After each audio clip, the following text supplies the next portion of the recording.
Efek dari hormon gonad pada orang dewasa. Begitu seseorang mencapai kematangan seksual, hormon gonad mulai berperan dalam mengaktifkan perilaku reproduksi.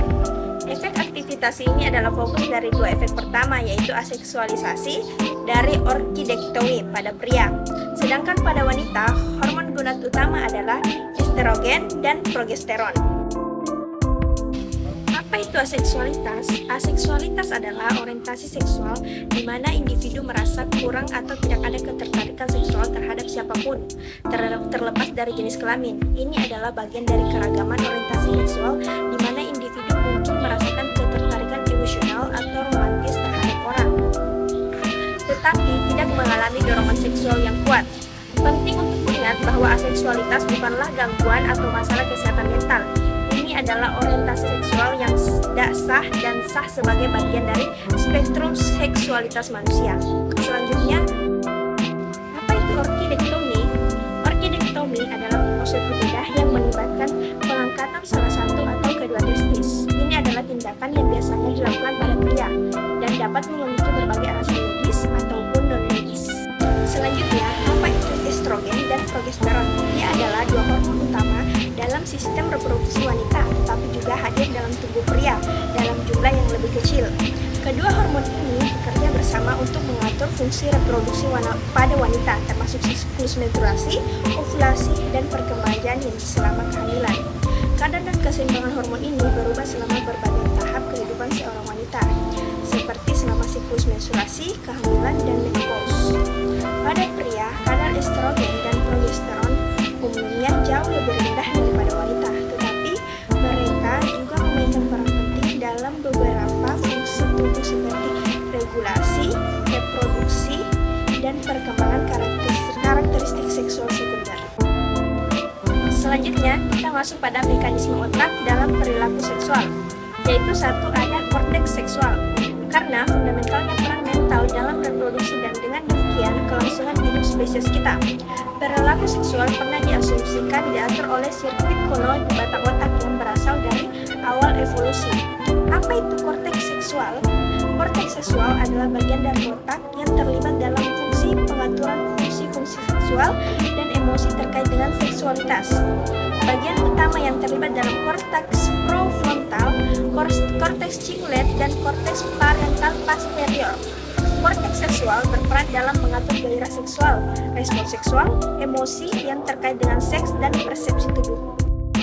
Yang kedua ada hipotalamus. Peran hipotalamus dalam perilaku seksual didorong oleh ditemukannya perbedaan struktural spesifik pada hipotalamus pria dan wanita. Perbedaan jenis kelamin di hipotalamus ini mencakup perbedaan volume berbagai inti, jumlah sel, konektivitas, morfologi sel, aktivitas saraf, dan tipe neurotransmitter. Semuanya dipengaruhi oleh paparan estradiol pada masa perinatal. Area promptik medial merupakan salah satu area hipotalamus yang memainkan peran penting dalam perilaku seksual pria. Apa itu hipotalamus? Hipotalamus adalah bagian kecil namun sangat penting dari otak yang berperan dalam mengatur berbagai fungsi tubuh dan mengendalikan sistem saraf otonom termasuk sistem endokrin. Hipotalamus terletak di dasar otak, tepat di bawah talamus. Ketiga, kita masuk pada amigdala. Amigdala yang terletak di lobus temporal, medial kiri dan kanan, memainkan peran penting dalam pengalaman emosi dan kognisi sosial. Sehubungan dengan perilaku seksual, mereka tampaknya berperan dalam identifikasi calon pasangan kawin berdasarkan sinyal sosial sensorik yang terutama bersifat visual pada manusia dan pada penciuman tikus. Lalu, apa itu amigdala? Amigdala adalah struktur otak yang terletak di dalam sistem limbik di kedua sisi otak, tepat di bawah dan di depan korteks cerebral. Amigdala memiliki peran penting dalam mengatur emosi, khususnya dalam merespon situasi-situasi yang dianggap sebagai ancaman atau berpotensi berbahaya. Dan yang terakhir ada striatum ventral. Seksual, aktivitas yang jelas merupakan salah satu aktivitas manusia yang paling menyenangkan. Oleh karena itu, tidak mengherankan jika aktivitas seksual dapat menjadi penguat yang kuat. Striatum ventral juga dikenal sebagai nucleus accumbens adalah salah satu struktur utama dalam otak yang terletak dalam sistem saraf pusat.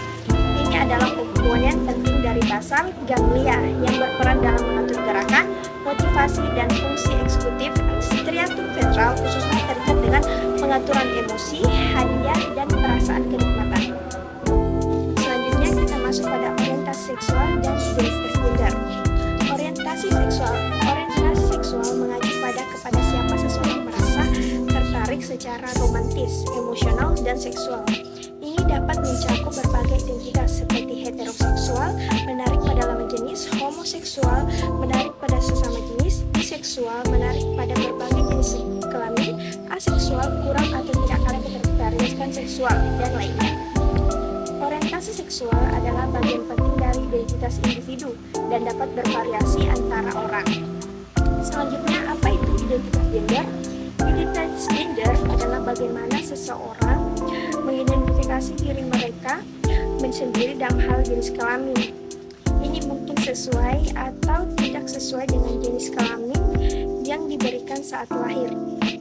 Identitas gender dapat mencakup pria, wanita, non-binar, atau tidak diidentifikasi sebagai pria atau wanita, gender queer, transgender, atau identitas yang berbeda dari jenis kelamin yang diberikan saat lahir, dan banyak lagi. Identitas gender adalah hal yang mendalam dan personal, dan setiap individu memiliki pengalaman unik terkait dengannya. Dua aspek ini merupakan bagian penting dari keberagaman individu dan perlu dihormati dan diakui sesuai dengan identitas masing-masing.